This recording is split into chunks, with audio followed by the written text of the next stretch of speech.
Welcome back. Today we're going to discuss buying a share, buying a call, and buying a put. And we're going to do all of that through Robinhood. It's a really good platform that I use currently. I use other platforms for charts and information, but this is the one chart that I use, or at least the one program, the one platform that I use to execute my trades. Let's go. Before we begin, there's a few key terms we should discuss first that you're going to hear a lot through the different, going through the different screens and going over the different terminology. So first, we're going to tackle these and then we're going to head on out. We're going to discuss options. So what is an option contract? A contract agreement between two parties to facilitate a potential transaction on the underlying security at a present price, referred to as the strike price, prior to the expiration date. Next up, we're going to discuss calls. What are calls? Calls gives the buyer the right to buy 100 shares of the underlying stock at the strike price per share at any time before it expires. The call seller, later on we're going to discuss cover calls, on the other hand, has the obligation to sell 100 shares at the strike price if called upon to do so. So remember, when it comes to calls and puts, there's two sides of a contract. There's your side and then there's the other side, okay? There's a buyer and then there's a seller. For calls, when you buy a call, that means that someone is selling a call. Those are called cover calls. Next up, we're going to discuss puts. What's a put? Puts gives its buyers the right to sell 100 shares of the underlying stock at the strike price per share at any given time before it expires.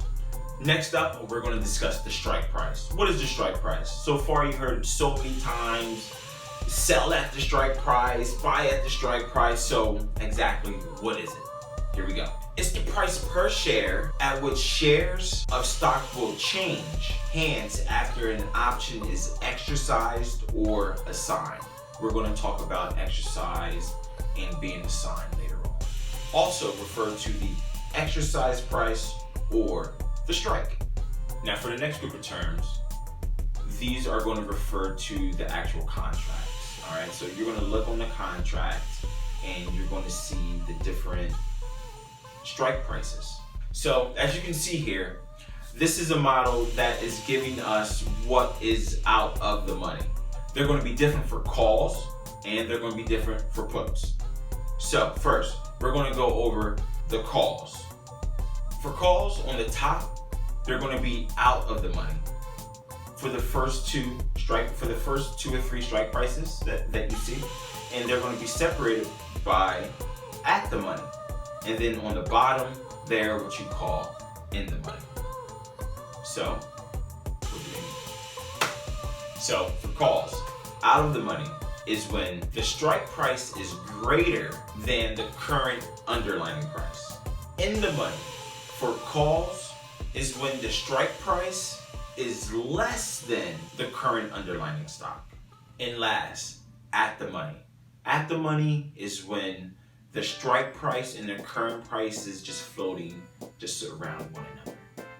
So now let's go to the put side of the equation. When it comes to out of the money, the put strike price is less than the current underlying price. For the put side of the equation, for the in the money side of the equation for puts is when the strike price is greater than the current underlying price. And it's the same for at the money. Both the prices are going to fluctuate and they're going to float around one another. Now when it comes to expiration day, when it comes to option contracts is a facade. You don't want your contracts to expire or approach expiration date. That's not financial advice. That's just a fact. So moving on. Expiration date. The day on which the option contract literally expires and ceases to exist.